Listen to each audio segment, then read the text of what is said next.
report from Plan New Hampshire. I have a copy of it here. I understand tomorrow it'll be on the web. So if you want to download it, you'll be able to print it with all the beautiful pictures and all the wonderful comments and everything. It's really a spectacular job. And so I do want to thank all of you for coming and for being here tonight. I know the weather wasn't that great, but it shows, at least for those of you that came, an interest in looking at the future of this town and seeing some of the proposals and ideas that have been presented that we will discuss, and then we will take a look at the plan as a whole. Doesn't mean we're going to be doing anything in there yet, but we're just simply accepting the plan with the group of individuals who are here, and some of them with us this evening. And I'm here as the representative of the Heritage Commission, who really, Christina, who got this going. The Heritage Commission worked on how to make it happen, and we did, and we have Plan New Hampshire over here. And so Christina's going to say a couple of things about it. Thank you, Ed. And Ed is also, of course, the Select Board representative here tonight. So, aside from Heritage Commission, thanks everyone for coming out. We had a great turnout in July. We had about 80 people between the two listening sessions on either side of the community supper. And for the preliminary presentation the following day, we had 45 people. So again, I see some familiar faces here. And the most important of those familiar faces are the sponsors who I see in the crowd. So I have a list, and I'm going to read it so I don't forget anyone. But I would like to thank so much the Meredith Village Savings Bank with two representatives here tonight, Cindy and Cindy. And thank you so much for being our lead sponsor. And as lead sponsor, you do get your own bound copy of the Charrette report. And then other sponsors on my list alphabetically are the Bank of New Hampshire, Berry Pond Motel, Bucky's Restaurant and Tavern, R.M. Hammond Excavation. We have two representatives of Hammond here. Nat King Stoneworks, E.M. Heath, Kona Mansion Inn, Lacewood Group, General Contractors, Ledgewood Farm, Milter & Prescott Insurance, Miracle Farms Landscape Contractors, Moultonborough Historical Society, Moultonborough Lions Club, Moultonborough SAU 45 School Board, Murphy's Village Store, Preferred Vacation Rentals Inc., Tolman Builders, and the Town of Moultonborough. So thank you all for your support of our project. That said, I want to thank everyone who's come out again and welcome representatives from the Plan New Hampshire Charrette team, team leader Roger Hawk, who will give a presentation, Kyle Barker, Donna Young, Maggie Steer, and our own town planner, Bruce Woodruff. So thank you very much.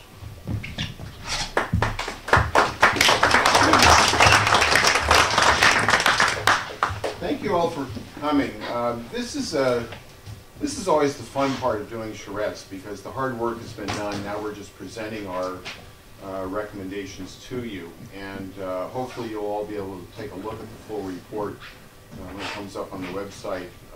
It is really just a refinement of what you saw if you came on that Saturday in July when we did the presentation.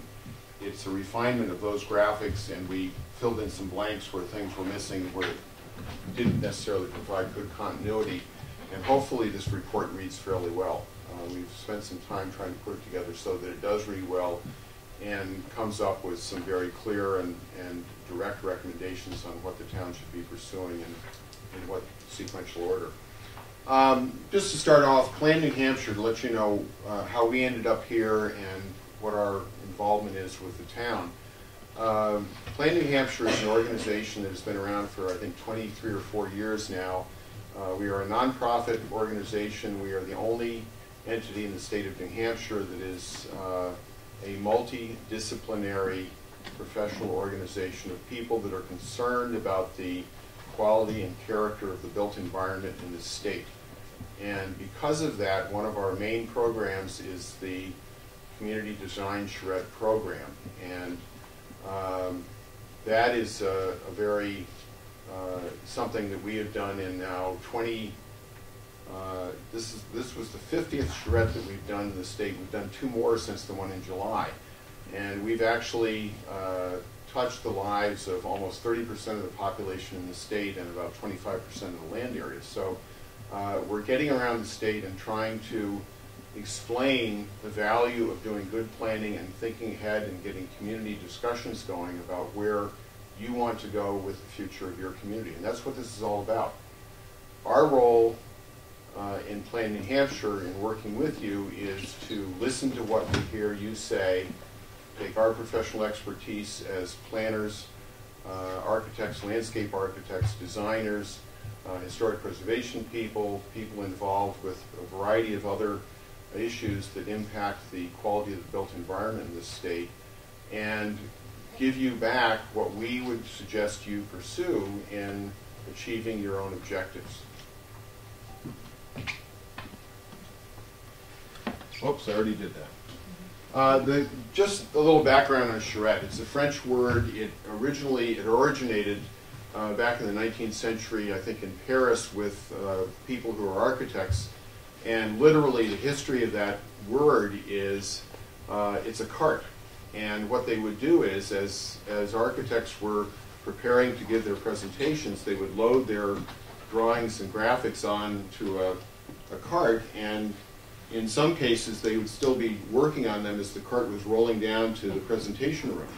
So the whole thing is kind of a chaotic design process. That's the essence of or the history of the name. The way we use it in Plan New Hampshire is probably more important and more relevant. I just wanted to let you know where that funny word came from. Plan New Hampshire's approach to doing charrettes is that we put out a solicitation at the beginning of every year to every community in the state of New Hampshire and ask if they would like to submit a proposal to be considered for a charrette in the coming calendar year. And your community was selected last year this year, 2012, to be one of those charrette recipient communities. And the process we take, which those of you that were here during the summer saw this, but basically we get a proposal from the community that says we want to pursue X, Y, and Z. We come and do a couple of listening sessions on a Friday to understand what the community thinks about those issues, what their concerns and issues are, and then the following day on a Saturday, the charrette team sits down, brainstorms what we heard from the day before, tries to merge that with the agenda or the mission that the community gave us to work on is the reason why we're here in the first place. And we try and merge all that together in something that makes a coherent, logical strategy for you to move forward with in the future. The proposal the town gave to us was, number one, to restore the appearance and vitality of the village and increase its feasibility and appeal as a center of economic and social activity. And secondly, to pursue a number of master plan objectives, and this is only a few of them that you'll see the full write-up in the whole report. This, by the way, this whole presentation is really a summary or synopsis of what's in the report, so you'll be able to read a lot more detail when you see the full report. We're just going to give you the highlights so you have a sense of what it is we've come up with and have a chance to do some question and answer when we get done with the presentation. The master plan had several points that related to strengthening the village center, and some of the concerns had to do with lack of sidewalks, essentially non-motorized circulation around the village center, maintaining Moultonborough's village atmosphere, potential for revitalization of many of its underutilized buildings, and work that's already been done on the safe routes to schools. So, we asked 3 questions of the people that came to the Friday session. One had to do with what you see in the village center today. What's your impression of what the village of Moultonborough looks like and feels like today? The second question had to do with what do you think the future of that village should be? And then the final one was, is there anything else we ought to know? And I'm not summarizing that last one, but I want to hit on some of the major themes in what you told us you see in Moultonborough Village today. One is there's a disjointed visual appearance, a number of buildings that are in disrepair. Route 25 feels like a highway, but it's really the main street. There's a problem with walkability and too much traffic, at least especially during the summertime. Lack of a decent drinking water system. village is the focal point of community services. There's a lack of business that draws people into the town center. Need more gathering places. This kind of goes with that previous one. Gathering places like coffee shops, lunch counters, that kind of thing. Secondly, what does the community want to see happen? User-friendly village square or town green spaces along the Route 25 corridor, safe pedestrian route for schools to and from the library and this part of the village, safe crosswalks and bike lanes along the road itself, streetscape improvements. And what I mean by streetscape improvements was street trees, sidewalks, lighting, landscaping. I said that, street trees. Trees. Retaining the historic architectural character of the village. That was brought up in a number of ways, but basically what people are saying, what you all told us, was that you really value the architectural quality of the village and want to make sure that that's retained. And enhancing the storefronts. What you would like, this is second slide of this, smaller signs, branding of the Moultonborough village name, meaning defining this village as a unique place, so it's not just, right now, and I'll be honest with you, I've driven Route 25 for more than 40 years, and you go through this village in a flash when you're not trying to stop here. It really isn't a destination. It is you're in the middle of a pipeline between the lakes and the mountains.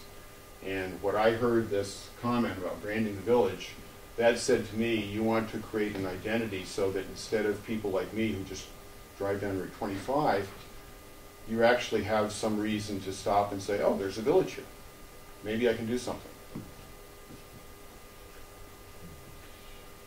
Destinations, meaning more reasons for people to come and stop, like I just said. Tighter zoning and design regulations that reinforce historic character and create more vitality in the village center. More mix of uses and especially residential activity. Adaptive reuse and housing choices in the village. And possibly a community center. Somebody suggested, I think several people suggested, the possibility of the Del Taylor property as one example. Our findings, we came summarizing all of that and the mission or goal that the town gave us really boiled down to a few key points. Proactively managing the traffic on Route 25 for both speed and safety. Developing infrastructure for safe pedestrian and bike travel.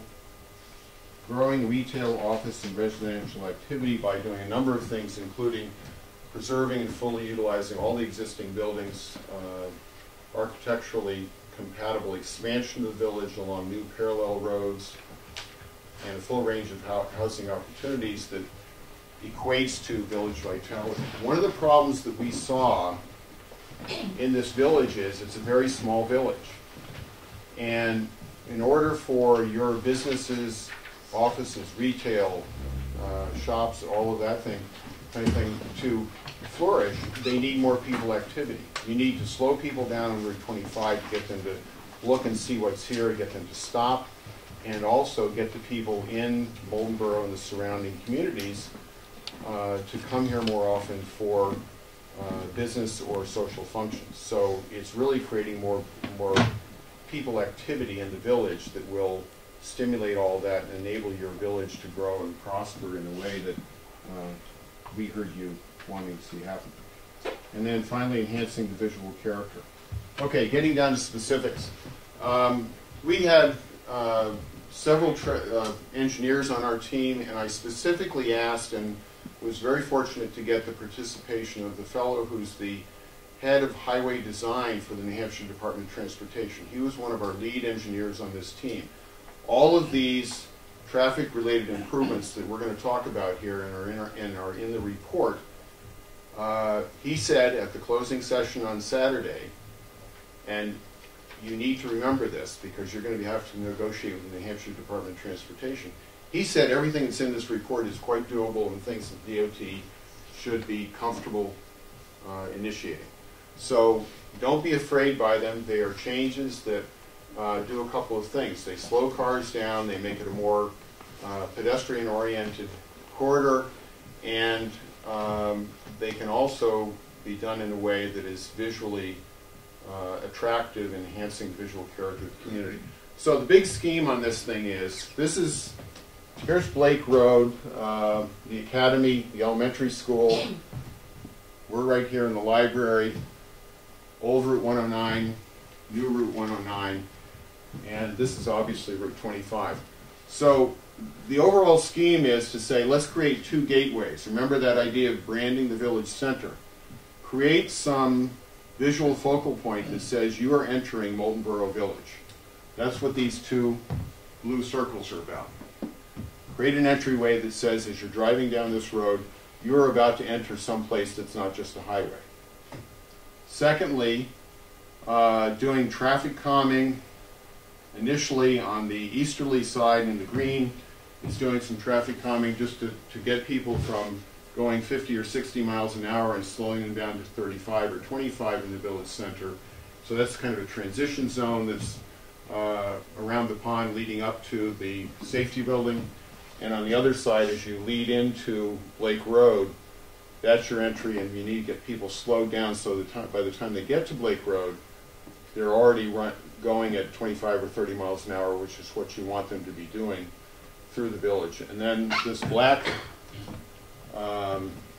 outline is really showing where we're suggesting you need some much more intensive traffic calming improvements to really give it the village character and get the traffic under control. So the elements of traffic calming that we're suggesting: lower speed limits in the village, which has already been done. Tell people they're entering the village. We did a little Photoshop of a sign you've already got saying welcome to Moultonborough. We're just saying add the word village on the bottom and put a sign entering the village to say you've arrived. Physically narrow the Route 25 travel lanes. They're now 12 and 13 feet wide. Cut them down to 11 feet. Whenever you narrow roads down, people psychologically slow down. It's the difference between being on Route 25 and being on a backcountry road. The wider, the straighter, the smoother the road is, the faster people are going to go. If you narrow the travel lanes down, which also gives you space to do pedestrian improvements, street trees, and things like that, you're going to slow people down, not because they see the speed limit signs, because they're feeling like the travel way is constrained and they need to slow down. Okay? That's the psychological reason behind traffic calming. So physically narrow the roadway, and then visually narrow the travel way through street trees that are fairly close to the right-of-way, putting sidewalks in, putting bike lanes, things that create a little bit of visual chaos. I don't know if that's a good word for it. But compare driving through Meredith Village and driving through stretches of Route 25 between here and Meredith Village. When you're out in the country, there are very few impediments, very few constraints on the sides of the road to make you want to slow down.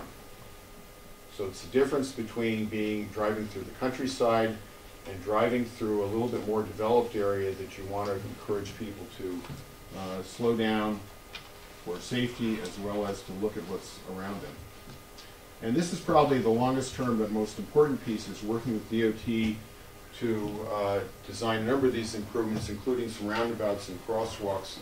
But we thought, and again, the guy who's head of highway design at DOT said, there's no reason you can't put a roundabout at Blake Road and another one at Old Route 109. So what is this all going to look like? Again, this is an air photo. Can everybody see this? I'll give you an orientation right now, but yep. There's a pointer up there. I like using my hands. Okay. Those little red dots are too small. The bank is here, the convenience store is here, library, fire station, Old Route 109. Blake Road is just off this on to the left side. But they came up with this design for a roundabout in front of the fire station that helps to do two things. First off, it manages the traffic through that intersection, but most importantly, it slows cars down coming in from the east. They have to slow down to negotiate this roundabout, and it creates also a sense of entry. And there are a number of good roundabouts that have been done around the state in the last couple of years, and I would encourage you to take a look at those. In fact, you've got one right in Meredith that isn't too bad. I would have done a little more in landscaping, but that conceptually is the kind of design layout we're talking about. So that slows the cars down coming from the east. You then have sidewalks, landscaping, from there over to the intersection in front of the library. There are then 1, 2, 3 pedestrian crosswalks. 2 of these have raised median islands to provide sheltered zones for pedestrians as they're crossing the street, so that they can safely cross one lane of traffic and then look the other direction and safely cross the second lane of traffic. It also starts to define this intersection. You've already got paint striping out there that was just put in this year that is starting to create those median islands, and we're just suggesting that you need to raise those up a little bit and then put the crosswalks in with sidewalks on both sides of the street. Here's a close-up of that same image. You can see it a little bit more clearly. The median islands here and here, putting a full sidewalk around both sides of the library. This is going to entail putting a retaining wall along here, but I think we felt that was important for both the sidewalk, but also for visibility, looking both directions coming out of this street and looking to the east.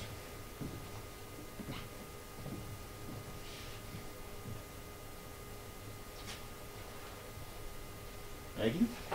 You're on. One of the things that you told us very clearly was you really felt strongly about preserving the historic properties in the community. And we learned or could see for ourselves that several of these were on the market or were expected to be on the market. This slide shows you those key properties, particularly the Adele Taylor property and the former state police barracks right there. And then some of the other parcels that might be available for additional investment. Vacant properties really suck the life out of a village center, and oftentimes they present great opportunities for reinvestment, but in and of themselves aren't great business propositions. So my role in the Charrette was to bring to the table some of the preservation strategies that might be available to Moultonborough to try to make redevelopment of these properties work well, to consider acquisition outright, or to have the tools in place so that if someone else wanted to come into the community and invest in them, the guidelines were there to assure that what the town of Moultonborough and its residents wanted to see happen within its village center would be encouraged.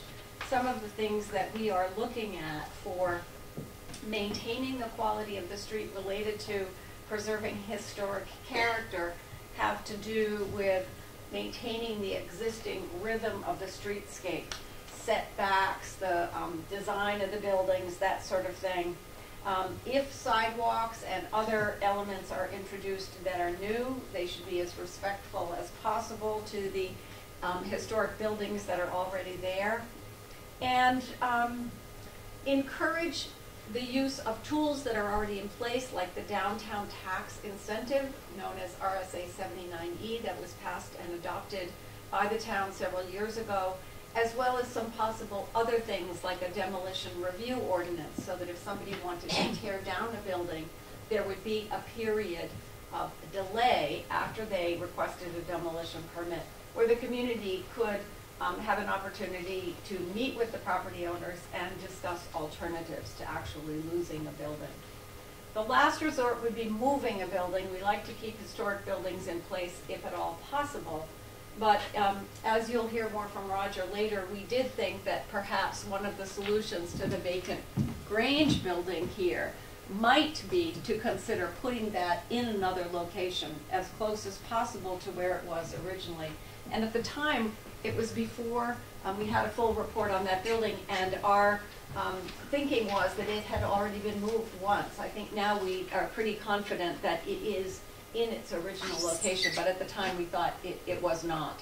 So those are just some of the opportunities we saw there with historic buildings. We also proposed some funding strategies, and that's another way to bring some subsidy to the table if a historic property has been vacant for a long time and hasn't attracted a new buyer or new forms of investment.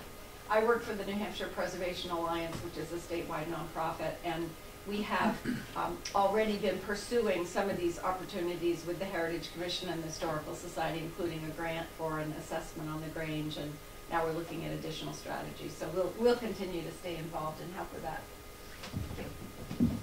The other thing that this image shows you is how much space in and around the village center is either publicly controlled or in some way vital to the expansion of the village center. You've got several Historical Society properties, town properties. Del Taylor at least was on the market. Is it still on? Obviously the school.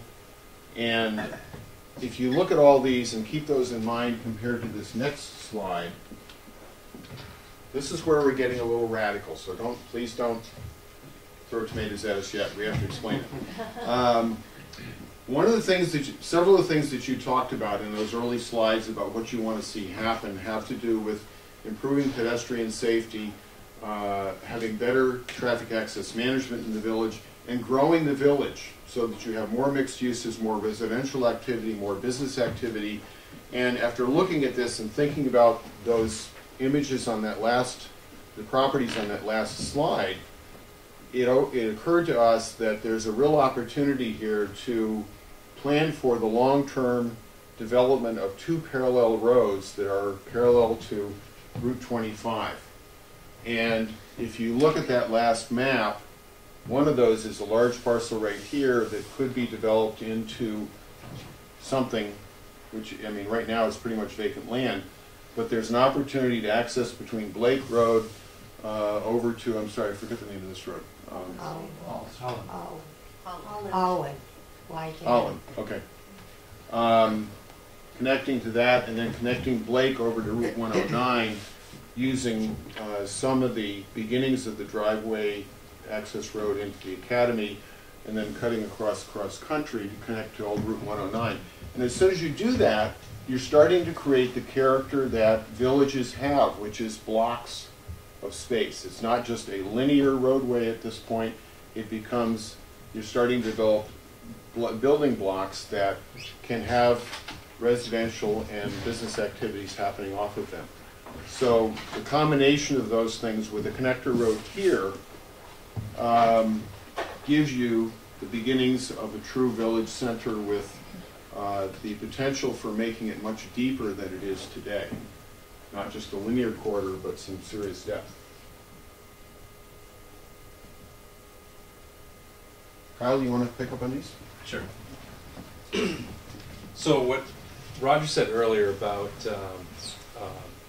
bringing people to the main street, having them stop and patronize the businesses and whatnot, you might think, well, where are these people coming from? Do we really want to be bringing a lot of people in from the outside? But the fact is you have a lot of people already in town in that when you think about elderly people, that they've been here for their whole lives, they get to a certain point where they don't want the big home anymore. Where do they go? There's not really too many opportunities for them to stay in the village district. So we started looking at ways that we could create some housing where people like that could stay in close to services, close to the post office, close to the library, and places like that. There's another demographic, and that is young people. That there's young people that have grown up in town. They go out to out of state to school, and then they stay out of state. And the reason that happens is because there's not opportunities for them to own an affordable house in the communities where they live. This isn't just a Moultonborough issue, although we did hear some of those anecdotes when we were here. This is across the state this is happening. And so if we could create some opportunities for those people, you'd have young people with families that would have the opportunity to stay in their community where they grew up. So we started talking about, this what Roger had put up, discussed about off the main road, back roads, and how those could be developed to create a more dense and bring people closer to the village center. Another thing, if you think about from a historic standpoint, you might think, well, do we really want to overburden the village center? But the fact is, when we look at villages throughout New Hampshire, that the traditional settlement pattern is, as Roger had pointed out, a grid pattern that is close to services close to the center of town. A lot of our communities in New Hampshire have become less dense. You look at Concord, where Roger and I are from, the downtown in Concord is less populated than it was 100 years ago. The outskirts of town are more populated.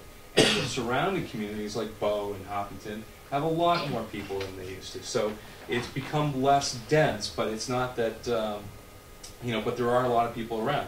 By creating a more traditional pattern of settlement in the village area, you bring that vibrancy, you bring the people that are going to be able to service those businesses, and you're going to create that vitality that the village needs in order to survive. So how do we do that without harming the character of the town? Well, again, Raj talked about a possible side street in this location, and what I thought was interesting, I actually did a little walk back and through here. You could see where there was already some walking paths that cut across that get up to the main street. So the students that are at the high school are already creating these paths in order to get around. And in fact, this line right through here approximates what looks like an old range road. So there's already a road bed in this location somewhere in here that could be the beginnings of a new road that would service a community in this location. So when we start looking at some of the properties that are available and what we could do with that, we notice that there seems to be an opportunity to make a connection from this range road back to Main Street. And what we could do is possibly have a cross connector that would then connect the Main Street with this back road. When we look at the opposite side, Roger pointed out that there's a big piece of property on the back side of Main Street, and we know that where the Grange is currently, that there may be there also a possibility to connect back into that property. Those two pieces then pretty much line up. So what we've got now is a grid with horizontal roads here and here and a cross connection at this location. So what we're showing in this layout is a street coming through, a loop road inside there, creating a centered green space with houses arranged in a pattern around that. We call it a pocket neighborhood because what we're doing is not just cookie cutter throwing in properties, but designing it in such a way that the houses work together in a community way. On the opposite side, we do the same thing with another one. This one looks like it's designed a little bit larger than the one on this side. But again, trying to create a community space with some green space and buildings located around that. We've got some mixed-use opportunities connected with that as well. On this side, we're actually able to connect back over to this road near the library in order to maintain that connection. Now, these grids, another benefit to the grid, one of the things that I had heard, or we had heard when we were doing the listening session, is we'd ask the question, where do you walk your dog? And people said, well, we walk down Blake Road and we walk back again. There's no way to go from one spot to another without hitting Route 25. Route 25 is not a pleasant place to walk your dog. By having these back roads, suddenly you've got the ability to create a loop, to create a connection without having to backtrack along the places that you've been and without having to be along a very busy road. We could do all sorts of sidewalks and traffic calming and whatnot on Route 25, but the traffic's still going to be there. It's still going to be fairly noisy. It's still going to be fairly uncomfortable. So the purpose here is to create a space where the Main Street business maintains the traffic, but at a more manageable level. Let the businesses be the businesses here, but then have the back streets be the residential, the calm, the quiet side streets where you want the housing. Some other opportunities that we discovered through this process was when we get down to this location, the old school / barrack property, that there's some recreation potentials in here. We can have open parks. We've got the pond that we felt ought to be better connected to and better utilized. And throughout the whole plan, we've got small bits that we thought were important, public parks and connections that we're trying to make. Yeah, there was. Well, one of the things to talk about, I guess, is what we talked about in the car on the way up. One of the big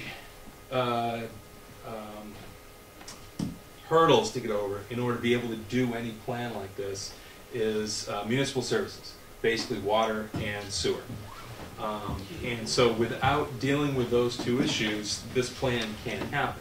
But we feel we have a solution to that, and that is to create a village-wide septic and well system. So it wouldn't necessarily be it would be a municipal system, but on a fairly small scale.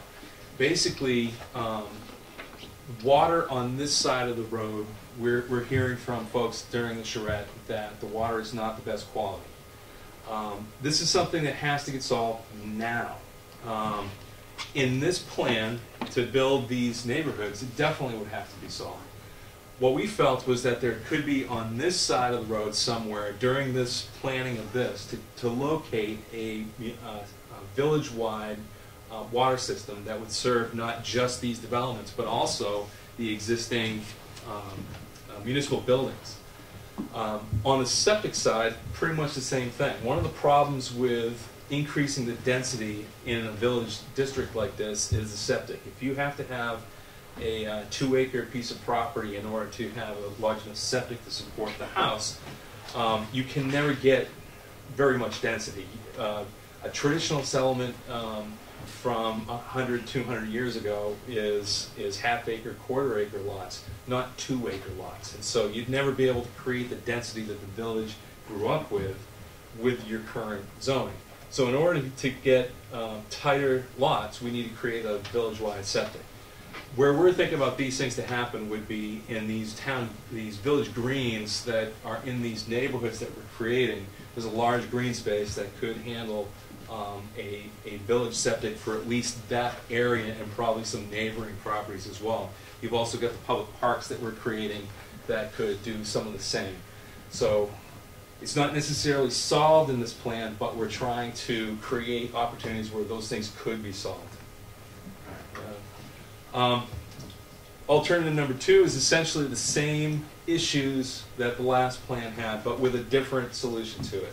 So what we're showing here is that there's many different opportunities, there's many different ways to approach this, but essentially solves the same thing. What we did differently here was where the last plan had 2 sort of groupings, we've got sort of 2 different style of groupings in here. So we've got the same development on this side that was on the last one, only this one's a little bit more intense and it includes some multifamily housing. On this side, we've got the opposite. So instead of a town green with the houses clustered fairly tightly, we've got a more organic style of housing around these clusters of houses around open green space in the middle. Again, these neighborhoods would support a community septic. We've got fairly tight houses, but all with associated green spaces, and all within walking distance of the main street. So again, a similar style of design. We've got the public park down over at this end with where the pond is, and all having this back connection to the school and the back streets.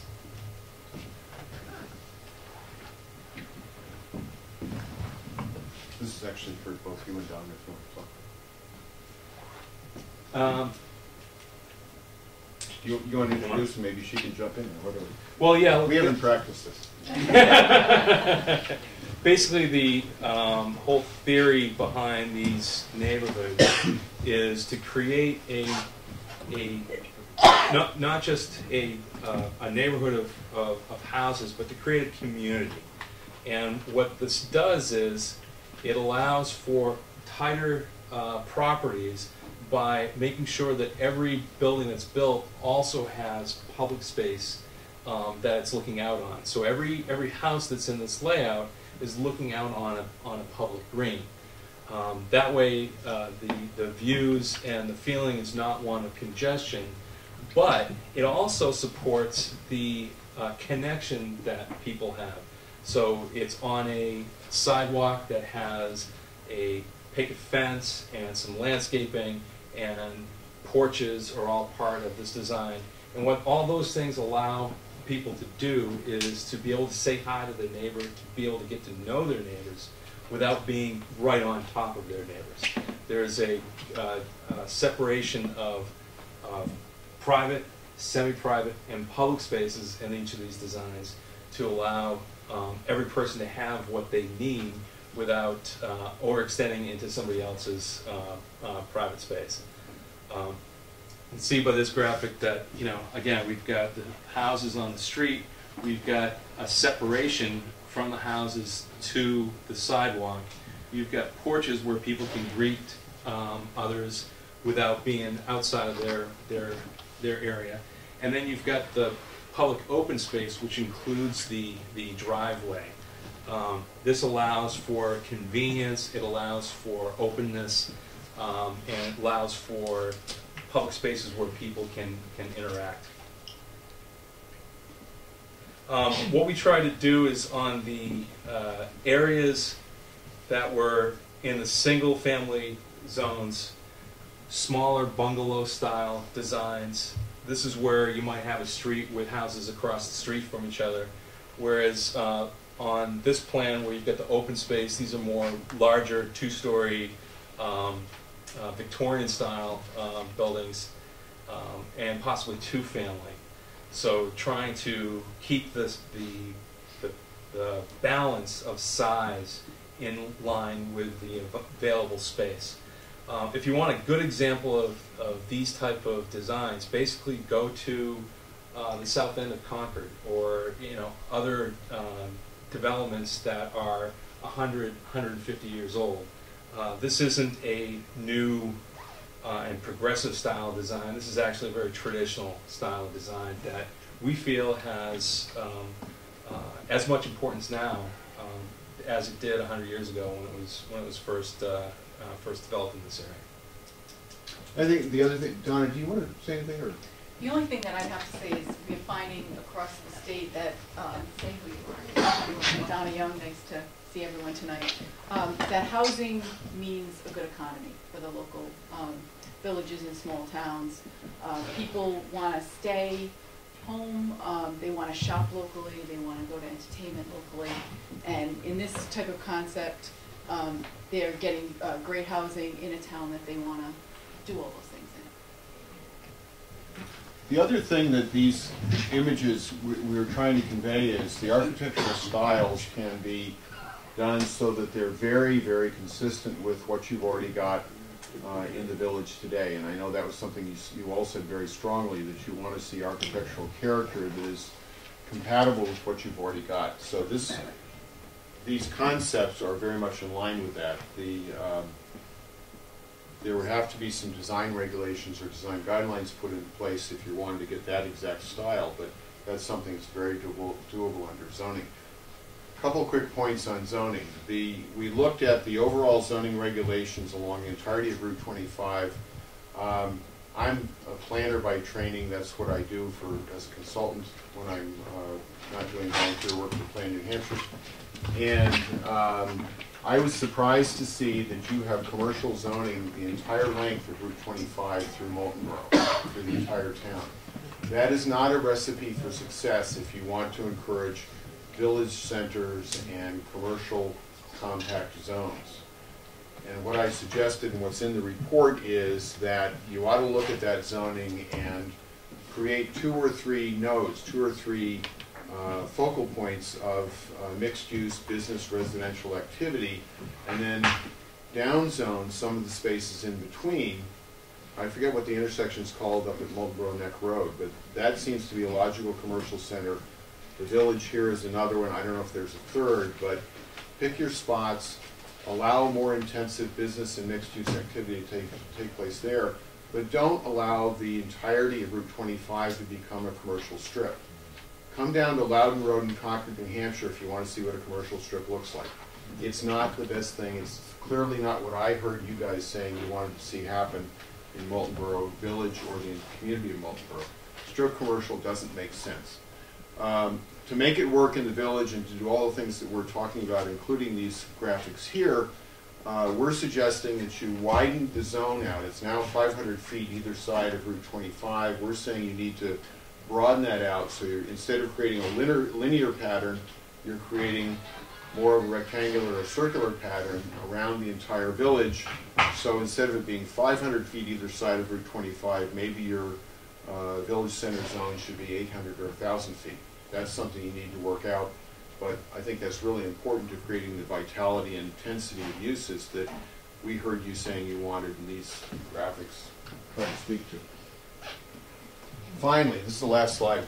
I don't expect you to read this, but at the last page of the report, we took all of the major recommendations in our report and from what we heard you saying and what we interpreted and tried to translate into those things into actionable items. And this implementation matrix has time frames suggested for doing various things, the task that needs to happen, and then what has to happen is the steps to pursue those initiatives. Some of these are very simple things that could be done incrementally by the town, either through volunteer efforts or town budgets, and they're not high-cost item. Gateway signage at either end of the corridor, we suggested that's something that could be done. It's fairly inexpensive. Narrow travel lane widths is literally a matter of restriping the pavement. Then it gets into more complicating things like wider shoulders bike lanes, street lighting, street trees, median islands, curbing. You need to come up with a Route 25 corridor redesign in conjunction with New Hampshire DOT. Unfortunately, fortunately it's their road because they have to take care of it. Unfortunately, you have to work with them to get it to do what you want to do. I will tell you, though, that there's something that the New Hampshire DOT has been doing for the last about 10 years. It's called context-sensitive solutions, and the idea is that instead of the DOT and their highway engineers looking at it from the point of view of what we call throughput, which is how many cars can we ram down that road in a given hour of the day, they're talking more about how the travel corridor relates to the land uses and the activities around it. They are very receptive nowadays to the idea of amending their thinking about how that roadway is designed in detail and how it works in relation to your village center. This is no longer an alien concept to them. 20 years ago I was arguing with them for these issues. They now get it. They understand why it's important for you as the resident of this section of Route 25, the owners of the real estate around it, to work with you to come up with something that makes sense for you and also works for their traffic management patterns. A number of zoning issues right in here that should be pursued. I know Bruce is familiar with this, but there is a grant program. They just announced the second round of it this week. Community planning grants that are available from the New Hampshire Housing Finance Agency, where you can apply for money to get some of these zoning and regulatory amendments moving forward. I suspect this is the kind of thing that they would very much entertain if you were to pursue it, but it's looking at your zoning to see if it's compatible with both your master plan as well as the recommendations of the Charrette. Find active uses for the Historical Society buildings. One of the things you heard several times this evening, vacant buildings do not stimulate lots of community vitality. Doesn't matter who owns the building, they need to be reused. If the Historical Society or the town owns buildings that are underutilized or vacant, start thinking creatively about how those can be reused, either long-term leases or a sale with conservation restrictions if it's an historic building, things like that. You have to be creative, but the important thing is you need more people vitality. Maggie talked about reviewing the RSA 70 and ID incentives, which is basically a tax incentive programs for people to revitalize their buildings. New road design and layout for pedestrian safety and circulation. That's probably goes along with the idea of coming up with a long-term strategy for how Route 25 is going to be done. And then finally, the detailed water and sewer feasibility study that is something, I don't know if you're familiar with water and sewer districts, but the concept is it is not something that needs to be paid for by the taxpayers of the entire community.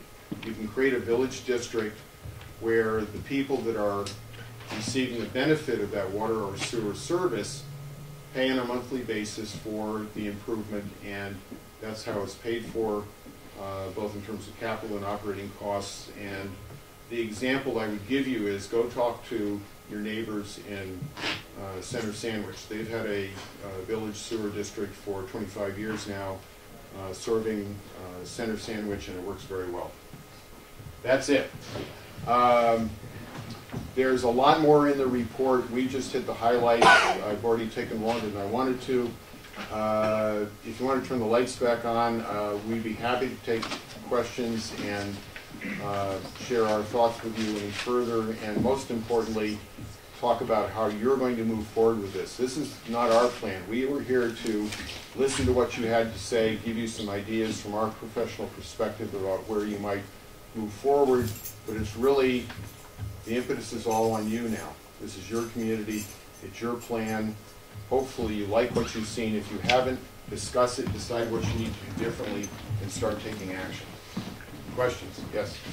I'd like to know how you're going to handle the 53-foot water truck that comes through town with all these little roundabouts and pretty islands.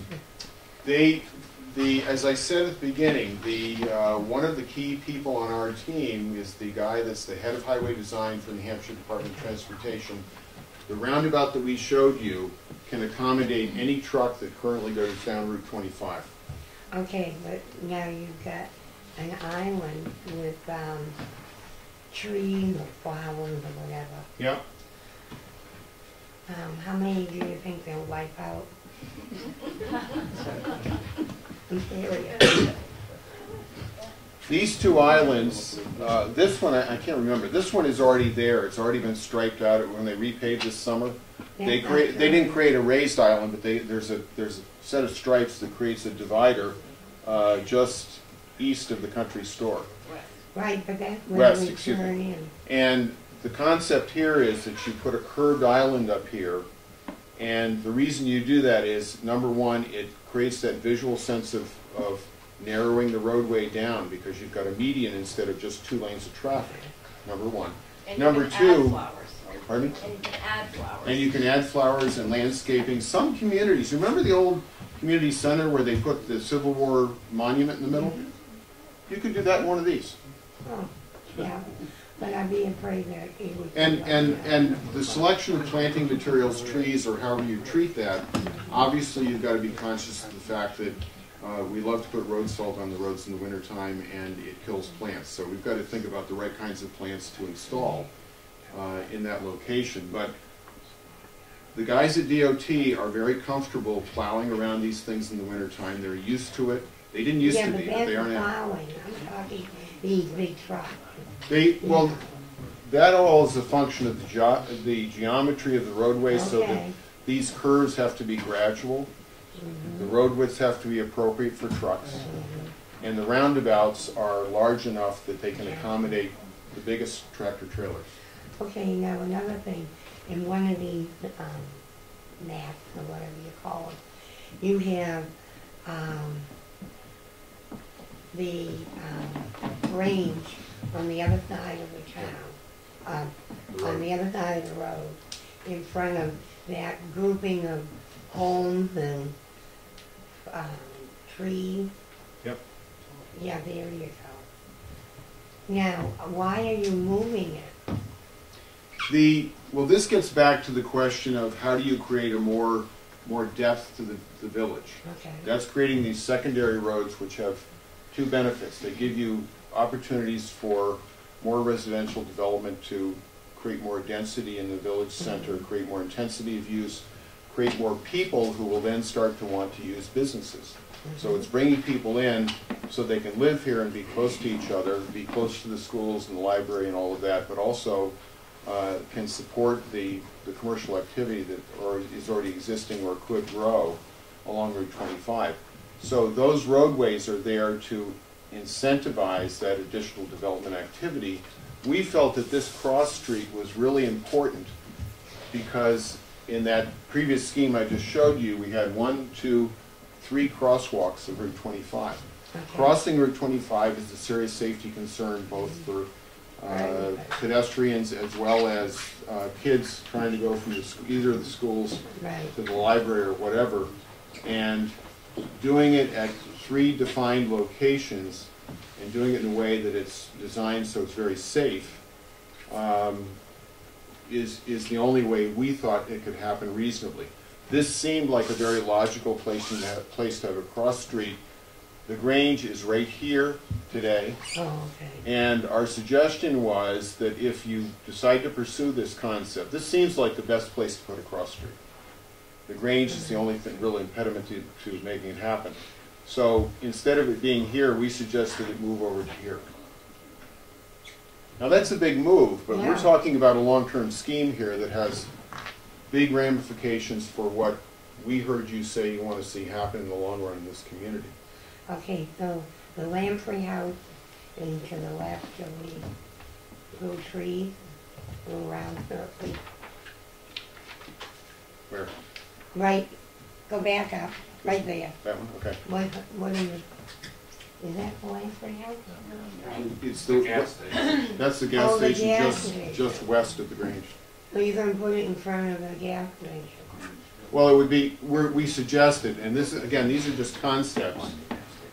It could, the other scheme had the Grange going to this corner, I think, but the idea is creating an opening so that you could allow this cross street to happen. All right, but if you didn't have it there, move the street somewhere else.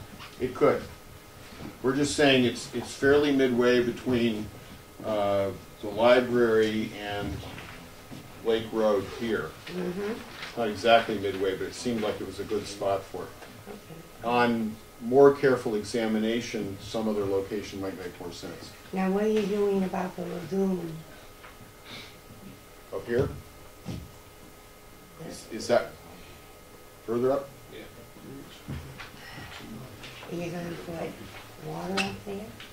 We're suggesting that's part of the reason you need to think about a community well system and a community septic system to deal with that issue.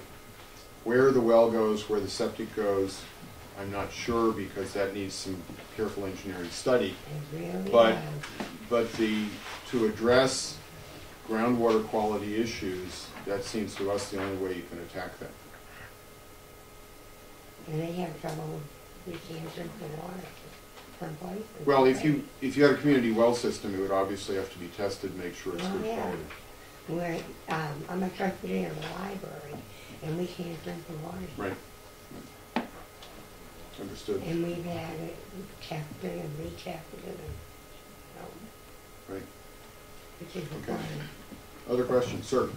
In regard to zoning and creating zoning districts, I guess, and changing what's there now, I'm just wondering how difficult is that to actually happen where people have, I don't know if they're grandfathered because they have a commercial lot now, or if that's even a consideration. The approach that is normally taken, you do a master plan, and we would suggest you think about components of what we put in the Charrette report as possible amendments to your master plan, and from that you then look at what needs to change in terms of your zoning.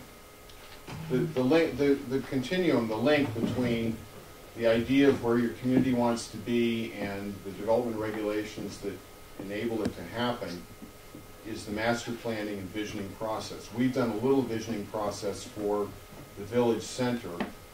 That ought to be reconnected to the town-wide master plan, and from there look at changes that make sense for the community in terms of your zoning and your site plan subdivision regulations. Well, I could see if somebody happened to purchase a piece of property and they bought it with the intent to use it commercially, and if we change it to residential or municipal, I could see where that would be difficult. That my comment about removing the strict commercial zoning you've got along the entirety of Route 25, I've been through those battles, and they're not easy. You're absolutely correct, because people who already have commercially zoned land are usually very reluctant to give that up, because that's a more valuable potential use than residential. Yeah, are they grandfathered? They're only grandfathered if the building, if they've already got a commercial use that it meets current zoning is there. So if you change the zoning, any existing business uses would be grandfathered. But the question is, if somebody has a piece of property that they were thinking 5 years down the road they might put a business in, that's where the community discussion has to take place and decide if that makes sense in all cases. That's why you draw zoning boundaries to address those kinds of issues. I understand what you were saying about keeping somebody in a building rather than having a vacant building and trying to attract more. If we were to look at doing something like this, you always kind of run the risk of developing buildings that just end up sitting empty. You see that in different locations where they build a plaza or whatever, and you go in and there's 2 stores out of 6. Yeah. With this study, have you looked at particular types of businesses that we'd be trying to attract that really have some legs? Or? We did not get to that level of detail, but the nature of villages, just look around at any community within 10 miles of here, look at the kinds of business activity that happens. I'll tell you, you've already got a great leg up on creating a very strong village center. You've kept your library, your town offices, and your post office in the village. Many communities have made the mistake of putting those elsewhere. It's every time you take a community service or a community-supported business function out of a concentrated area, you're destroying some of the quality that makes that village center work. You're destroying some of the fabric. So you've been very smart, whether it was intentional or not, in keeping these community activities in very close proximity to each other and to the schools.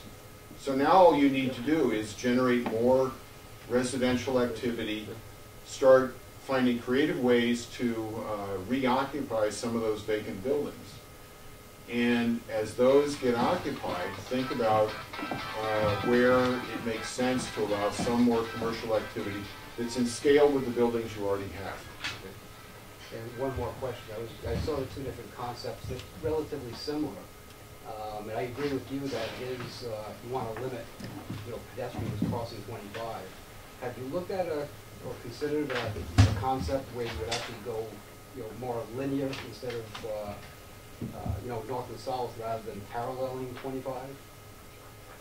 Where you might have a couple of roads that go across 25, but it goes further up the page. We didn't go beyond the boundaries of what you see on this map. Okay. But there's no reason, for example, that if this road went through, why it wouldn't continue on. I mean, that was kind of outside the boundaries of our study area. Okay. We're still available properties. Yeah, I think the concept, as Kyle just said, was we were trying to stay in close proximity to Route 25 and also to those pieces of real estate that we saw as potential, having significant development potential. In the back, sir? Yeah. You. Yeah, okay. I've got a number of questions and some comments, if you don't mind. I was a little unclear at the beginning of your presentation. Did you did the town of Moultonborough, did they have to pay Plan New Hampshire for this Charrette study, or was it a grant? In other words, you did that service. It was. Plan New Hampshire is a nonprofit organization. All the people on our team are volunteers. I see. And yes, the town applied to Plan New Hampshire to conduct a charrette. When they were selected, it is a $5,000 fee to have the charrette undertaken to support Plan New Hampshire's overhead and putting the report together and that kind of stuff. Okay. If I understood you, you said that there were 2 different listening sessions and about 80 people attended, on the 2 listening sessions, and then there were 45 that attended on a following day or whatever. Kind of the wrap-up session, yes. Do you have the names of all those people that attended the listening sessions, and is that part of the public record? Somebody in the town government has those. There were sign-in sheets, and Christina, does somebody have them? They're in the heritage files, the sign-in sheets. Okay. So they are available. Okay, wonderful. Okay, one of the other things is that some of your opening comments when you were talking about like the narrowing of the Route 25, one of the phrases you used kind of struck me. You said you wanted to kind of create chaos, by making the lanes narrower, bike paths, trees, whatever. And I would maintain that the citizens of Moultonborough, if they adopt to do that, that when the accident happens where someone runs off the road and hits a pedestrian or bicycle person, that they've opened themselves up to serious liability because of you as a professional planner saying you're going to create chaos that could cause problems for a driver that might hit somebody like that. But I'm just saying that I think that that's kind of an interesting concept. What I meant by that was, well, the comparison I was trying to make was driving through a country road with absolutely no side activity going on either side of the road versus in a village center where you're trying to create side friction, which means you've got businesses and people activity going on nearby. There's an intensity of activity that naturally forces people to slow down. And I understand. I get that. I didn't mean chaos in the literal sense. Yeah, okay, all right. A lot of the buzzwords that you have in your plan here, the report, they're like a play. Like a play was written out of the playbook from the Sustainable Communities Initiative, which is a federal top-down HUD program, and like your traffic calming and I mean there's just a list of them here: pocket neighborhoods, affordable housing, all these different things, and it seems to me that this is a cog in the wheel of the Granite State Future Initiative that's also trying to happen, which is part of the Sustainable Communities Initiative. Do you use those things, or are those the principles that you follow when you develop this plan? Is this what Plan New Hampshire normally does? It's the core of what we do in every one of our charrettes is we listen to what the community is trying to accomplish. We bring selected experts in based on what we understand the issues and concerns are, and try to match up the objectives of the community using the professional expertise of the team members we bring to the project, and give you an answer that a scenario for a solution that tries to address the concerns that the community has enumerated. So it's not based on any grand schemes other than trying to make this a better community. Right, but it just seems like, I mean, if you go to the Sustainable Communities Initiative website, it's like this was just like taken right off of there. They are using similar concepts and tools. Or you are. I mean, you're using theirs, I would say, because they've been longer than you. Okay. All right. It's synergistic. It works both ways. All right. At the beginning of the presentation, the one woman listed a bunch of sponsors that were part of this. Could you explain that relationship? I don't understand the relationship between the sponsors and the different communities do it differently, but Plan New Hampshire does charge $5,000 to undertake these charrettes. The community raises their funds in different ways. In what they did in Moultonborough's case, a lot of that money was raised by private donations. Okay, I just didn't that just wasn't transparent at the beginning of the presentation. And then the last question is just this: is that it would seem like a lot of what you're talking about in your report here is that the free market would just normally would normally make this happen in and of itself. It wouldn't need the help of this. Meaning, if people like me who drive down Route 25 on my way from Meredith, to Conway, if there's a reason for me to stop in Conway, or if a business wants to trap me and they know that the traffic count already exists on that road.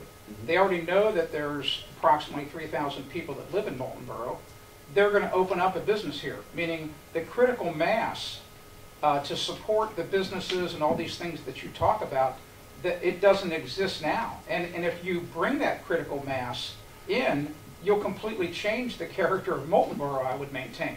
I mean, I just don't think that that's, and that's why I think it would be really fascinating to see who are the 80 people and the other 45 people who were part of the listening sessions, to see if they could, just to see if they have a potentially a dog in the fight. That's all I'm trying to say. They are residents of the community. The Yeah. sessions were all open to the entire community. Christina and her committee did a wonderful job trying to advertise these events so that we could get as much turnout as possible. I don't know what what segment of the community they represent, but whoever wanted to come was able to attend. On the other point about the private sector doing its own thing in the village, you need to incentivize, if the community says they want a vision that looks like X instead of Z, they need to put things in place to move things towards X instead of Z.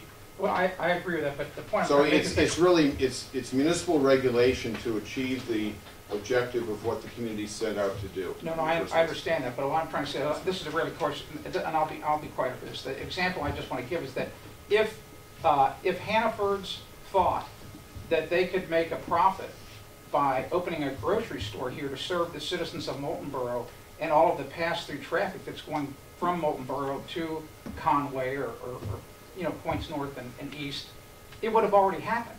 The ground already exists, the zoning's already here. I'm just maintaining that I just think that the citizens of Moultonborough need to understand that trying to move forward with a plan like this, it comes with consequences, that's all. Not all of them are necessarily a good thing. And then the final point would be, I hope that your report covered the fact that all of these roadway and streetscape and improvements that you're talking about, that also comes with a consequence of maintenance. Meaning, right now, the citizens of Moultonborough don't have to maintain those things. And I can show you countless city after city and town after town that goes to all the trouble to put those things in, and they fall into disrepair because the tax base isn't there to support those improvements. So I'm just hoping that your report covers that. The scale of those improvements needs to be oriented to the scale of this village. You're not trying to build streets and sidewalks and other infrastructure improvements that are Elm Street in Manchester. This is not Elm Street in Manchester. It's a different place. And the scale of all those improvements is much smaller and much lower key than you would get in a larger community. So you've got to adapt and design those improvements to fit the needs of this village, not some other place. You're next. I'd just like a show of hands maybe to show how many of us here participated in the Charrette process. Wow. Yeah. Thank you for coming back. So this is start on your 80. Could I ask the gentleman what his name is, and is he a citizen of our town? And if not, where is he from? Okay.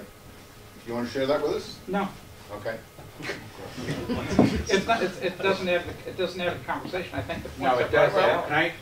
Yeah, go ahead. It does add to the conversation because the people who put their hands up, we've worked through 2 master plans. This was the result of the people who put the time and the energy into those master plans over the course. I think the first time I worked on was 15, 20 years ago here. And so we've been moving towards this, and we've surveyed the people. We know what the people want. Well, I was maybe thinking about moving to Moultonborough. Is that a possibility?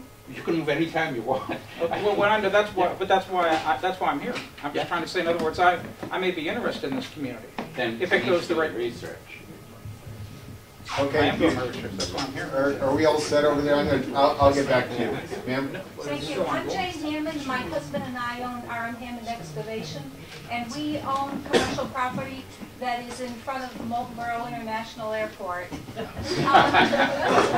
We are some of the people who helped make a donation to pay for this charrette. I can't imagine, I think these proposals, a lot of them look great. I don't see how it'll put $1 into our pocket. That's not why we did that. We thought it was a worthwhile idea to go through this process. And we thank you very much Yes. for your effort. We don't have a And thank you for personal your agenda in contribution. doing this. It's not. Yes, ma'am. Kim Prouse, I'm a resident here in Moultonborough. I have two questions. One, I was just wondering, my understanding as part of the listening sessions back in the summertime was that your expectation when you present these reports to the community are that they give us something to talk about, some ideas to get started with, and that obviously you're not, saying this is what will now happen in 1 year. So I just wanted, if people were not understanding, or for some reason, although it looks like most people were at one of those sessions this summer, gives us all something to look at and talk about and change and manipulate and those kinds of things. So I appreciate having a picture for all of us to at least start, talking about and from. That implementation matrix at the back was really just to say, first off, you're absolutely correct. We can't come in and presume in 2 days, and a little more than that to put the report together, that we know every little detail of what makes sense for you guys here in the community. What we did do was try and hear what you said, what you see in the village, what you want to see happen, and try to translate into that into plausible solutions. The detailed solutions are things that you all still need to work out. We've given you a cartoon sketch. Ultimately, you need to have an engineering design to finish some of the pieces of this puzzle. Well, and that was my second question for you is, and I've been jotting down as you say them, I think it's very helpful. Do you have communities nearby that we could visit that went through this process, that took some of those pieces, maybe not all of it, maybe some of it, but at least some of these things that we could see that did happen, that you could recommend that we visit? We've done now 52 charrettes. You were number 50. Right. I would encourage you to look at the Plan New Hampshire website, and all 50 of those communities are listed. I can't remember every one of them, frankly. And look around, and maybe even call up Robin LeBlanc, who's our executive director, and talk to her about which might be the most applicable to your circumstances. Because I imagine not all of them, some of them said this is a great picture, thanks, we're going to put it on this shelf. And some of them said, we really like what you did with the traffic in our downtown, so that's what we're going to focus on. Well, and usually, honestly, what usually happens is the charrette process galvanizes some energy because people see the images and say, oh yeah, there are some possibilities. We've tried to connect the dots for you, but you've got to take those dots and move them forward. We're done with the process at this point. The Plan New Hampshire effort, as volunteers from our team, is, with the presentation of this report, we're finished. We would like to come back and touch base with you in the future just to see how you're doing. But it's really now your initiative to move forward in whatever way you feel is most appropriate. Bruce. Well, I'm the town planner, and I'm going to tell you that this may upset you, but the title of the group is Plan New Hampshire. This really isn't a plan in my eyes. It's what you've shown us in these alternatives are potentialities, and they're two of a myriad of potentialities. The community has to come together and pick up this ball. What we see here really is what I consider the aerial view, the concept visioning from far out or far up in the airplane. The devil is always in the details, either on a street-by-street basis or on a lot-by-lot basis. And so what this shows us is that we have an engine that hasn't started, that this is the starting fluid that you spray into the carburetor that gets the process going. And you identify the quick things that are affordable for this community to do right away once you settle on what you may do to begin this process. And then the rest of it is that hard, close-up planning, the lot by lot, the street by street, the figuring out what you want as uses that are allowed by right, whether it's a mixed-use zone, how you're going to address the rest of your zoning in town, whether you want to keep Route 25 as a commercial strip from one end of town to the other, or whether you want to identify nodes. is a conversation that still needs to take place. This is visioning concepts that just start our thinking, and this is your final report. It's not something that we have to do. We don't have to do any of this. We could do some of it, and we can tailor it to the needs of the community. And that's why I'm here. You know, with regard to, the market demand. You know, first of all, I'll talk about the fact that many of the folks in those marketing departments and stores down in Rhode Island, like pharmacies, don't seem to understand what Moultonborough is, that it's a changing character community, whether it's the summer or whether it's the winter, that the population here swells to around 25,000, and that, yeah, Route 25 is a pipeline, but there are a lot of people that are here, and there are a lot of potential customers. Now, do you need a supermarket? Maybe not, but you have to reach out to these folks, and one of the ways you do that is once you decide on that plan and that process that you get to, you reach out to them and say, you know, here's what you can do.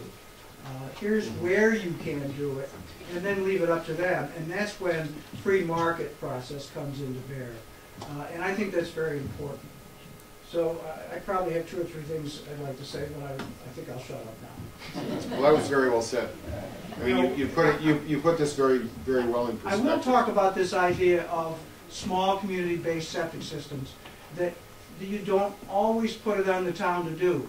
You don't put it on the backs of the taxpayers. You talk with those people that want to come in and maybe start that linchpin development, and you say to them, you have to build that small community-based septic system that would serve possibly 1/3 of that area. And those things can be done, have been done. And with regard to other charrettes, as you know, I was involved in the Plan New Hampshire charrette in Dover. The biggest thing that came out of that was form-based zoning. Form-based zoning says, you know, the forms of these structures is very important to the community.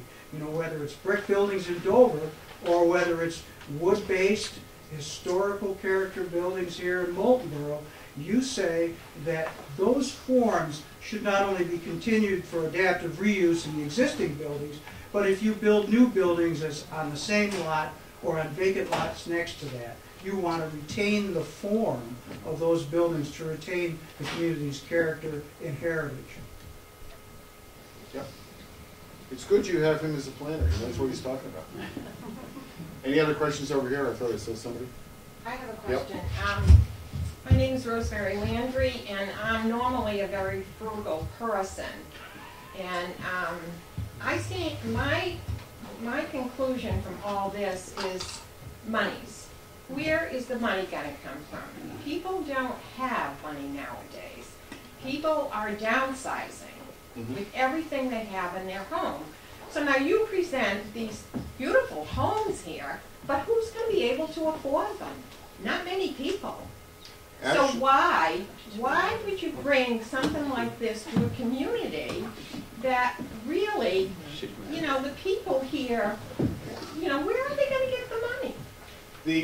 What we heard at the beginning of this process was that you wanted to create more activity in the town center. We also heard that there was a desire from some people in this community to encourage more moderately priced housing. The units that Kyle drew the pictures of they're called workforce housing units. They are moderately priced units that, in the scheme of things, are much less expensive than your standard tract subdivision McMansion houses. They're moderately sized, they're moderately priced, and they are intended to be affordable to people who live and work in this community.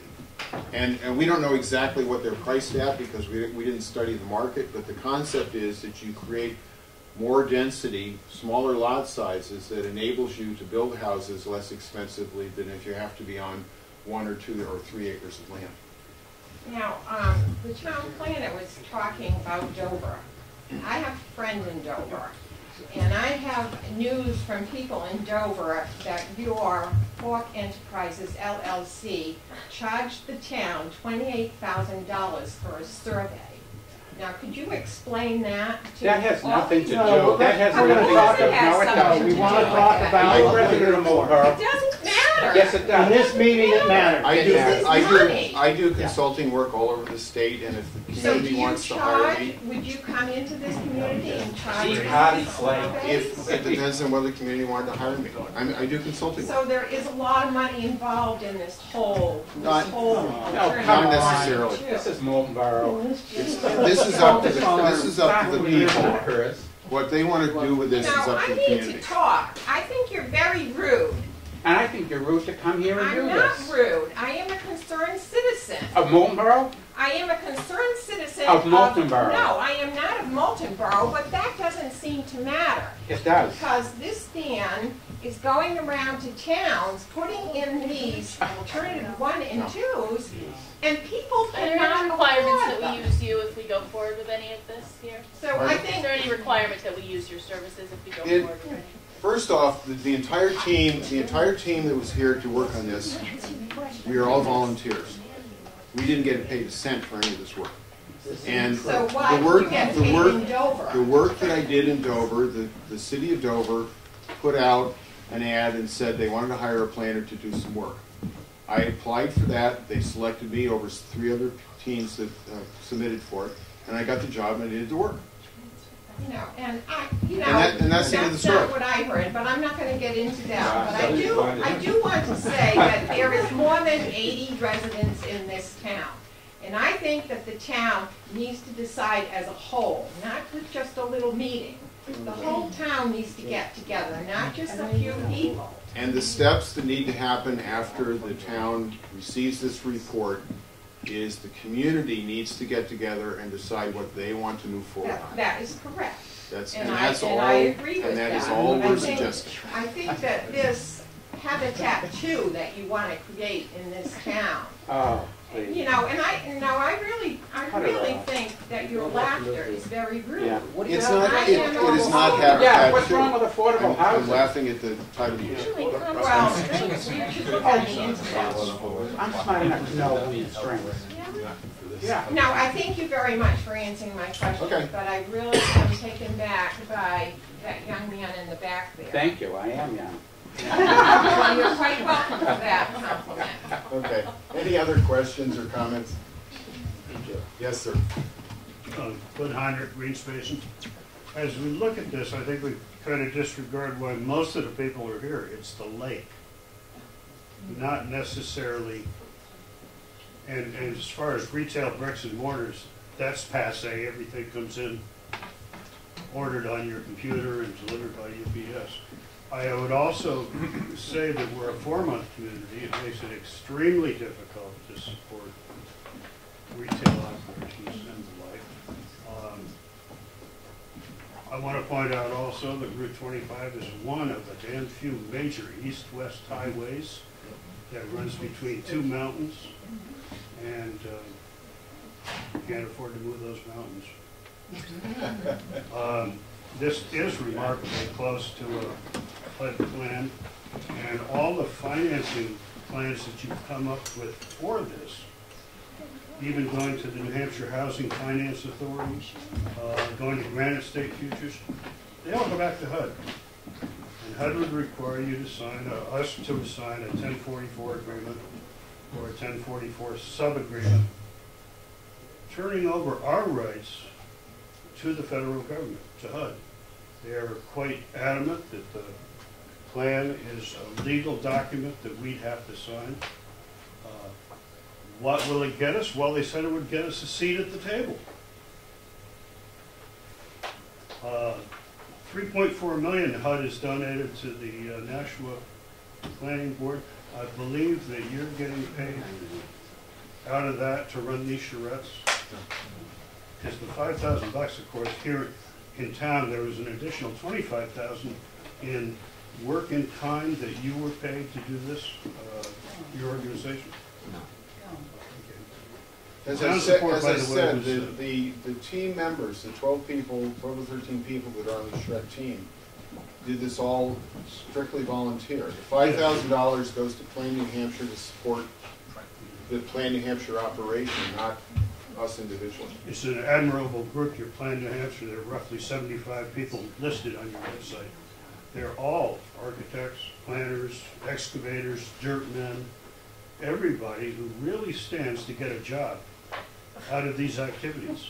I'll turn it around. I'll turn it around another way and say Plan New Hampshire members are members of Plan New Hampshire because they care about the quality of the built environment in New Hampshire. And it's not a financial motivation to be involved in Plan New Hampshire. It's a two-way street, I'm sure. Yes, sir. What percentage of those volunteers are actually just local people? Bruce, the fellow, the real estate person who was on our team, Jim Martis, and I think that was it. That were specifically in town. Well, Christina's not. She was kind of our coordinator for the community. The Charrette team was formed by Plan New Hampshire and Roger Hawk, and there were 2 people on it from Moultonborough. One the town planner, and one Jim Martis. That's the Charrette team. I remember seeing the advertisement, so basically anybody could volunteer. Right. Anyone who's a member of Plan New Hampshire can volunteer for a specific charrette that's interesting to them. One thing I can see with this is we can look at it, and perhaps none of this gets done, perhaps only a couple of pieces get done. But we could also look at it as, okay, well, how do we prevent things from happening that we don't want to happen in town? Like a Hanford or a Walmart or that type of thing. We could actually look into the future and make appropriations. I would encourage all of you to study the full report, study the recommendations specifically, and start talking about what you think is important and reasonable and doable. We don't come in here presuming that our recommendations are the right answer. We think they ought to be fairly close, but it's your decision how you move forward with this. We would only hope that you give serious consideration to the concepts that we've given you, as Bruce said, as a starting point, as a springboard to how you want to accomplish your own objectives in the future. If we do nothing, there are also consequences. That's true. Right. Yes, sir. I could just change the subject completely. Roundabouts. You mentioned looking at roundabouts in other towns. I drive to the roundabout in Plymouth at least 5 times a week, and it's like playing Russian roulette when school's in session. It's really not something I would endorse, and I think if in future charrettes, if the DOT guys start thinking that that's the way to go in every town, I might just smack them in the head, because it's not a good idea. There are many alternatives. The reason that was suggested in this case was that it accomplishes 2 things. Number one, it does force motorists to treat the road differently. There's no question about it. It forces people to slow down. What happens, I can tell you, from the college students, okay, granted, most of them drive there, but they just kind of look at the corner of their eye. If they don't see anybody coming, they go straight across the cobblestones. It's like right through. There's no roundabout then. Then I would argue that the rumble strip in the middle of that roundabout is not aggressive enough. It's pretty much like the one in Meredith. It's what? It's not designed correctly. Yeah. The whole concept that the middle of the donut, the middle of the circle, has a landscape strip or something that's raised up that you can't go over comfortably, and then there are these coarse textured pavers. Those are there so that if a big truck needs to get around, the back end of the truck can ride over those cobblestones. It's not intended for regular automobiles. Regular automobiles can go over them, but if they do, they're going to do a job on their suspension. So if the pavers are not coarse enough, then that's a bad design in my book.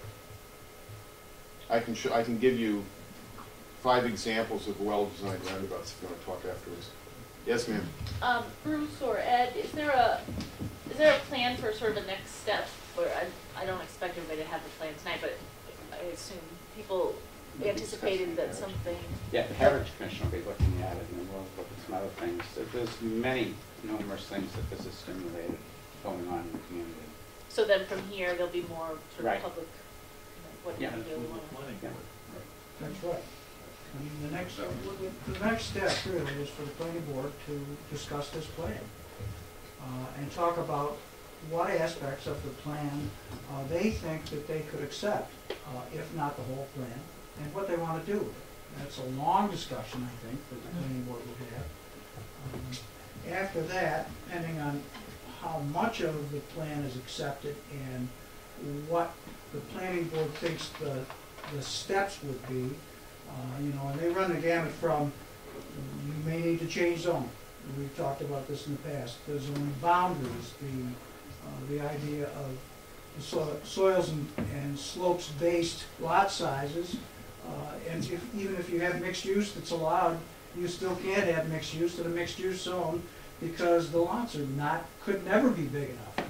So the density issue, and that's what I'm talking about, really has to be addressed if any of this was to come to fruition. The third most important concept really is the traffic calming. Whether you want to start the discussion with DOT on getting funding to do the needed roundabouts at each end of the village zone, and of course those roundabouts, when designed correctly, meter the traffic and obviate the need to have signal lights. And I don't think anybody wants signal lights, but if you want to have places to safely cross for either the people that go to the country store, go to Artie's, go to church, go to the banks, go to the post office, crossing across that pipeline, you really need to slow the traffic down to sub 25 mile per hour speeds and have them respected. And the only way to do that is to have the gateways with things like roundabouts that work correctly, which, by the way, don't cost the town any money with regard to the electric bill for the signal lights, which are ugly and I think pretty stupid. The funding on all of this is a combination of local, private, and state money because, and it depends on which piece of the puzzle we're talking about, but that's something that you're going to need to sort through. But certainly the improvements on Route 25, I think, and it's recommended in the implementation page that you start negotiations with the state as soon as possible because, as most of you know, they don't have a lot of money to throw around for state road improvements, and it takes 10, 15, 20, sometimes longer years to implement projects like this. So if you never get started, you'll never get to finish it. Yes, sir. Back to the roundabout, since we're talking about them, are there any studies or any towns that you can think of that you can kind of point us to that specifically about the locations of them? One of the slides showed a roundabout right in front of the fire station, and I was wondering if is that a good idea, or is there another town that has that type of an example we can look at? I can't think of one right in front of the fire station off the top of my head, but I'm sure there are some around the state. There is one right in front of the hospital in Hanover that works very well. Though the whole function of a roundabout, the benefit, and I have one 2 blocks from my house in downtown Concord, is that it meters the traffic as it goes through the intersection. The intersection that's near my house is a main thoroughfare to get from the downtown area over to the Concord High School and to Concord Hospital. And when that was designed, the fire department and the ambulance section of the fire department had a lot of concerns about whether they could get their equipment through the roundabout. After a lot of detailed on-the-ground trial and error, laying out roundabouts in a big parking lot to see if they could make the curves and all that stuff, the fire department was satisfied that it worked, and they also became comfortable with the concept because it actually allowed them to get safely around the through the intersection at a little bit slower speed, but they could enter and exit it much more safely than they could if it was just a regular cross intersection with or without a signal. The important thing is that you're slowing cars down, vehicles down to go through the roundabout, and for them to get out once they got their flashers running, they could enter the roundabout and go any direction much more efficiently than if they just pull out the way they do today. At least that's the theory. Okay. Yes, ma'am. I just have you know, I guess it's more of a question, but the bulk of the town seems to be down the Neck Road. I believe that's where most of the residents reside. And when they come out, they usually head down towards Center Harbor to Meredith. Why would they come up this way? I mean, obviously, a grocery store or drugstore is probably out of question. I don't understand how you expect to attract a lot of the traffic up here. Businesses. One of the goals that the town gave us was to look at the feasibility of making Moultonborough Village a stronger village. And what we have suggested are a whole number of steps that can be taken to make it a stronger village. There were quite a few comments at the listening sessions during the Charrette where people said that it's clear that there are, I don't know if they said two Moultonboroughs, but that's how I interpret it. There's clearly the Moultonborough Neck and the people that are oriented more towards Center Harbor Meredith, and then the people, I guess, on this side of town that aren't so strongly oriented that direction. And maybe people in Moultonborough Neck don't come to Moultonborough Village. Yes, we do. But, well, and you might do it more if there was more to do here, or more businesses and business activity. So it's having another village center.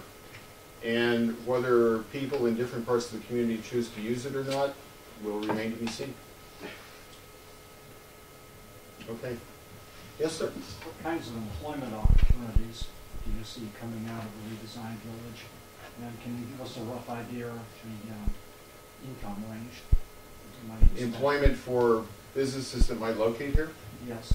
That's hard to say because we didn't spend a lot of time talking about that, but I think that you already have the general store, you've got a convenience store, several professional offices, a couple banks, town buildings, and so forth. And certainly a few more restaurants, professional offices, and other activity that could then be supported by the number of new residential uses that might get built around the village, I think is what we're looking at.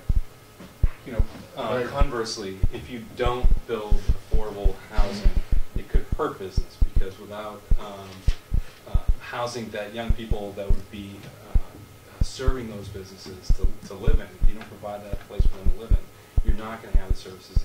And New Hampshire's experiencing a phenomenon where the young folks are moving out of New Hampshire, and so villages like this are going to be hurt substantially if we don't start to reverse that momentum.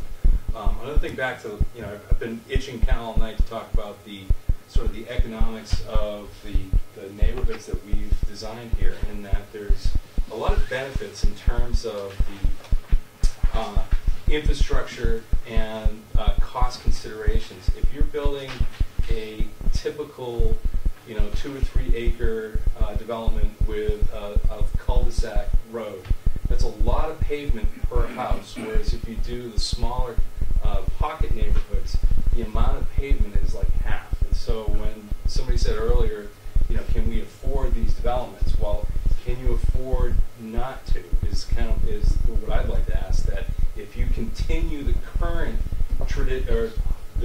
types of developments that are happening in town into the future, is that going to be sustainable in terms of your roadway maintenance and plowing? If you can fit the same amount of houses on a smaller footprint, it's going to save the town a considerable amount of money. So when you think about that in the future, I think that choices on how you apply that could make a difference. I also asked about the income range, and the reason I brought that up is one of the complaints that I'm hearing in town is that for those young people who move away with the thought of coming back someday once they finish college, they would be young professionals. They'd be looking at the upper income range. And the problem is that they see this community as being mostly lower income because of the service sector jobs and fewer professional jobs, fewer of the high-tech and manufacturing jobs that bring greater salaries too. So I was wondering what you would see for an income range coming out of the village itself. Again, I can't give you specifics because we didn't get into a lot of detail on the kinds of uses, the kinds of housing that Kyle was just talking about. If it's workforce housing under the state definition of workforce housing, it targets people between 60 and 100% of the median family income for this area of the state. And I don't know what that number is, but it's below the average for this area of the state.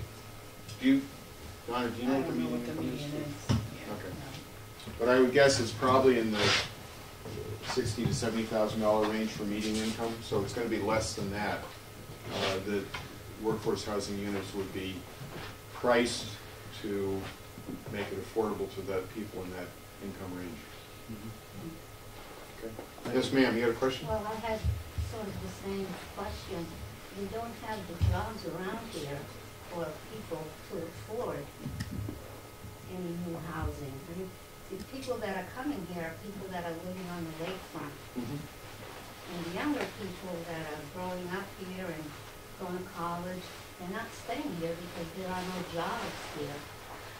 We're losing people, not gaining people. So I don't see how you could get more younger people to live here that would have more children, that our schools would be filled more than they are now. We're losing kids in school every year. Yep. So we don't have the people because we don't have the jobs. So Well, it's a kind. I think what this strengthening village centers, whether it's here or anywhere else in the state of New Hampshire, is all about creating that sympathetic relationship between land use policy, community objectives, and actual private sector activity. And what I mean by that is, I don't know which one starts, but you have to have business activity to create jobs, which creates a need for housing. And once you have more housing, that creates more business activity, and they feed off each other. And I don't know which one's the catalyst that makes the other piece happen, but you have to kind of move all the pieces of the puzzle along at the same time. So you've got some business activity in the village now. What we heard was you wanted to strengthen the village, and two ways you do that are to create more business activity by encouraging more zoning, the zoning that would enable more businesses to occur, trying to get the vacant buildings occupied through a number of proactive measures that the town, the Historical Society, and others can take. And that stimulates the creation of some new jobs, which then creates some demand for some more housing. And which one happens first, I can't tell you that, because the market forces have to decide that. well, you have to remember in the wintertime, there's only about 4,000 people here. Right. And a lot of businesses that do start, like who have new restaurants, they can't make it through the winter because there's not enough people here to sustain them. So they close and they're gone. Right. You know, so we need more business, but how do we get that? You create the environment both in terms of the community objectives, the community government structure, and the regulatory structure to enable it, and the private sector has to jump in when it's right and do what they need to do. I mean, the town can't make commercial activity happen. They can all they can do is set up the opportunity for it to take place. Well, the senior population is growing, so that might be an area where we might consider to. Yeah, there's a lot more seniors than there are. Right, and seniors have needs too, so perhaps we need to think along those lines that maybe that's the type of business we need, is something that caters to seniors, and that might bring in more professional young people.